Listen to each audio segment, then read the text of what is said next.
बिस्मिल्लाहिर्रहमानिर्रहीम, अस्सलाम वालेकुम। अब बोलना होगा कि साथ मैं हूं आपका होस्ट आदिल जमील। नाज़रीन, इस वक्त पाकिस्तान की जो सियासत है वो अपना एक इंतहाई अहम मोड़ पर जो है वो खड़ी है। और एक तरफ तो जो जमहूरियत के दावेदार हैं तो दूसरी तरफ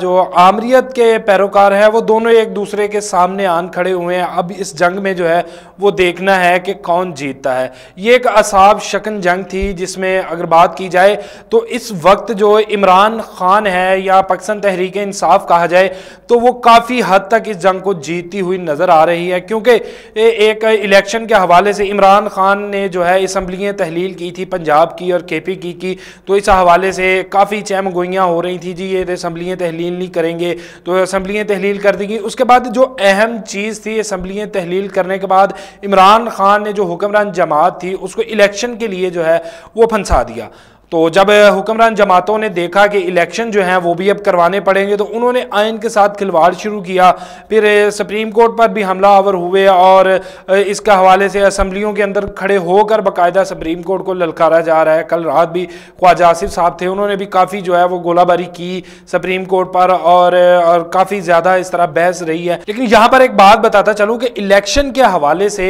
जो इमरान खान का एक बयानिया था कि इलेक्शन करवाए जाएँ, और जिसके साथ सुप्रीम कोर्ट भी थी उनके भी जो है हुक्म था कि 14 मई को इलेक्शन करवाए जाएं। लेकिन वहां से जो हुकूमती इत्तेहाद था वो भागता हुआ नजर आया और उन्होंने काफ़ी जो है वो तवीलें और तजवीज़ पेश की। उसके बाद इलेक्शन के लिए जो हुकूमती इत्तेहाद था वो कथित तौर पर तैयार नज़र नहीं आ रहा था, ना ही करवाना चाहता था, इसलिए कि हुकूमती इत्तेहाद को जो है वो इलेक्शन से हार का खौफ था। तो इसी हवाले से फिर एक सुप्रीम कोर्ट के अंदर समाअत जारी रही, जिसका बाकायदा सुप्रीम कोर्ट ने फिर हदायत की कि आप लोग बैठ के मुज़ाकरत करें। और यहाँ पर जो है एक इंतहाई अहम कि इमरान खान जो है वो जब किसी के साथ बैठना नहीं चाहते थे उन्होंने एक और सियासी चाल चली और सबके साथ बैठने को तैयार रहे और तैयार हुए और बाकायदा अपनी दोनों जानिब से कमेटीज थी वो अनाउंस की गई और मुज़ाकरत किए गए। यहाँ पर एक और सियासी चाल जो थी वो इमरान खान की थी, वो इमरान खान जो है वो चली और बाजी भी ले गए। अब इन्होंने मुज़ाकरत के लिए जो है कमेटियाँ तश्कील दी थी,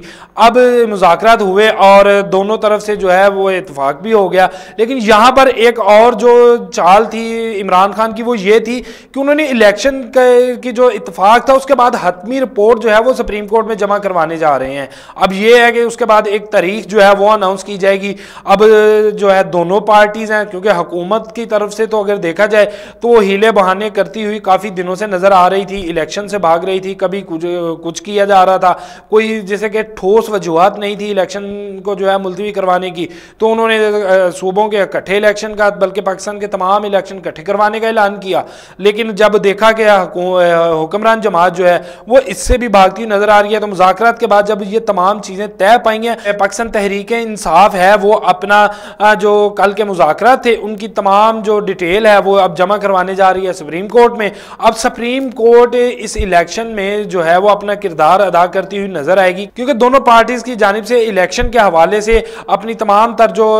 मुज़ाकरात का एक नतीजा था वो सुप्रीम कोर्ट के अंदर तहरीरी शक्ल में जमा करवा दिया जाएगा। तो जिसका मतलब है कि दोनों को अमल दरामद जरूरी है और दोनों इस पर अमल दरामद भी करेंगे। लेकिन यहाँ पर हुकूमत जो है वो अपने रवैयों से बाज नहीं आ रही और अपनी जो शातराना चालें हैं या जिसे कहे कि इलेक्शन से खौफ है, हार का खौफ है कि किसी तरह से पाकिस्तान तहरीक इंसाफ का सामना ना करना पड़ जाए और अवाम के अंदर ना जाना पड़ जाए, उस हवाले से जो है वो इंतकामी कार्रवाइयों पर भी उतरी हुई है। एक तरफ तो मुज़ाकरत की बातें की जा रही हैं और दूसरी जानिब जो है वो इलेक्शन के हवाले से जनाब इंतकामी कार्रवाइयां भी की जा रही हैं। कभी तहरीक इंसाफ के किसी रहनुमा पर कोई कार्रवाई जो है मुकदमा कर दिए जाते हैं। अभी पिछले दिनों जो है गुज़िश्ता चंद रोज से चौधरी परवेज लाई जो कि सदर है पाकिस्तान तहरीक इंसाफ के, उनके घर पर भी हमला किया गया, धावा बोला गया और इस तरह का धावा बोला गया जैसे कि जो पंजाब पुलिस है वो ना के चौधरी परवेज इलाही को गिरफ्तार करें बल्कि कोई कश्मीर फतह करने जा रही है। इस तरह एक भोंडे अंदाज से जो है वो हमला किया गया और बाकायदा इनकी जो घर चादर और चार दीवारी के तकद्दुस को भी पमाल किया गया। तो कल जो है वो इसी तरह पंजाब के साबिक वजीर आला थे उस्मान बुज़दार साहब, उनके जो एंटी करप्शन के नाम पे गिरफ्तार करने के लिए जो है वो छापे मारे जा रहे हैं। यानी कि हुकूमत की जानिब से जब देखा गया कि इमरान खान ने लचक दिखाते हुए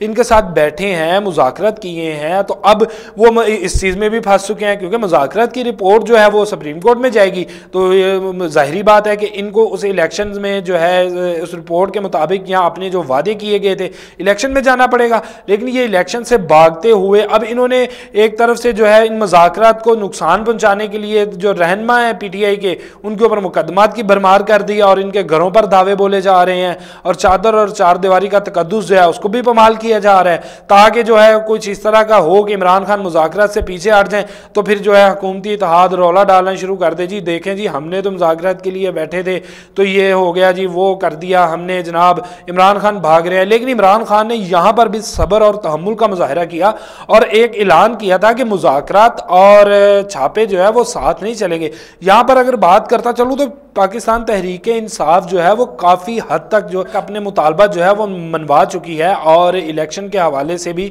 और वैसे भी जो हम कहें बैकडोर में मुतालबा थे वो भी, जो अभी कुछ दिन बाद देखा जाएगा कि पीटीआई की जानिब से असम्बलियों के अंदर जाने का जो एक था वो भी इनका मुतालबा जो है वो मान लिया गया है। ज़राए के मुताबिक अब इनको अपोजिशन की जो सीट है वो भी दी जा रही है, अपोजिशन जो कौमी असम्बली में। उसके बाद हुकूमत जो है वो मजीद फंसती हुई नज़र आ रही है इमरान खान के जाल में, क्योंकि अपोजिशन लीडर जब होगा पाकिस्तान तहरीक इंसाफ का तो हुकूमत को निगरान सेटअप के लिए इनसे मुज़ाकरात करने पड़ेंगे, इनके साथ एक नशिस्त करनी, और उसके बाद ही कोई निगरान सेटअप आएगा। तो और ज़ाहिर बात है इमरान खान जो कि काफ़ी सीख चुके हैं, या जिसे कहा जाए जो पिछला दौर गुजर चुका है उसमें उन्हें लोगों की काफ़ी हद तक पहचान हो चुकी है, तो अब वो जो है कोई ऐसा बंदा लगाएंगे जो न्यूट्रल हो, जो कि एक बात हक के ऊपर अपनी राय के मुताबिक अपने उसके अंदर फैसला साजी की जो है वो एक सलाहियत होनी चाहिए, उस हवाले से अब वही बंदा लगेगा। तो अब हुकूमत इस हवाले से भी फंस चुकी है, क्योंकि इन्होंने तो एक डमी जो अपोजिशन लीडर था राजा रियाज साहब, जिनको अब हुकूमत पहचानती भी नहीं है, उनके मुताबिक के वोट के टाइम तो पहचानते थे, अब पहचानती भी नहीं है, पहचानती नहीं पहचानती उनका एक वर्ड था, तो वो तो एक डमी अपोजिशन लीडर थे, अब उनको हटाया जाएगा। उसके बाद जो है वो पाकिस्तान तहरीक इंसाफ और इत्तेहादी जमातें मिलकर एक अपना लीडर लाएंगी अपोजिशन, उसके बाद तहरीक इंसाफ का अपोजिशन लीडर आएगा, जिसके बाद दोनों जमातें मुशावरत के बाद इलेक्शन के हवाले से जो है वो एक निगरान सेटअप अनाउंस करेगी। अब इस हवाले से भी क्योंकि हुकूमत ने तो मुकम्मल तैयारी की हुई थी कि जी राजा रियाज के ज़रिए हम अपना एक निगरान सेटअप लाएंगे अपनी मर्जी का और आराम से धांधली करेंगे। अब हुकूमत के लिए जो है हर तरफ से रास्ते बंद होते हुए नज़र आ रहे हैं और वो फंसती चली जा रही है इमरान खान के जाल में, और अब जो है उनके लिए इलेक्शन भी ज़रूरी है, क्योंकि इलेक्शन जो है वो तो वक्त का तकाजा भी है और आइन के मुताबिक 90 रोज़ में इलेक्शन है। चले जी तमाम फ्रीकन ने मिलकर ये फैसला किया है, तो अब ये तो आने वाला वक्त ही बताएगा कि इस टाइम जो है हुकूमत के लिए ये जो मुज़ाकरात हैं वो किस कदर नुकसानदेह साबित हो सकते हैं, क्योंकि इमरान खान की अगर देखा जाए तो वो पॉपुलैरिटी के लिहाज से और अवामी मकबूलियत के लिहाज से वो इस टाइम जो है वो छाए हुए हैं। अवाम में इनकी जो जज्बात और इनके लफ्ज़ों की कदर की जा रही है, बल्कि इनके बयानिए को मज़ीद मजबूत भी किया जा रहा है और इनकी जो मकबूलियत है उसमें दिन ब दिन इजाफा भी होता जा रहा है। इसके साथ ही मुझे दीजिए इजाज़त, अल्लाह हाफिज़।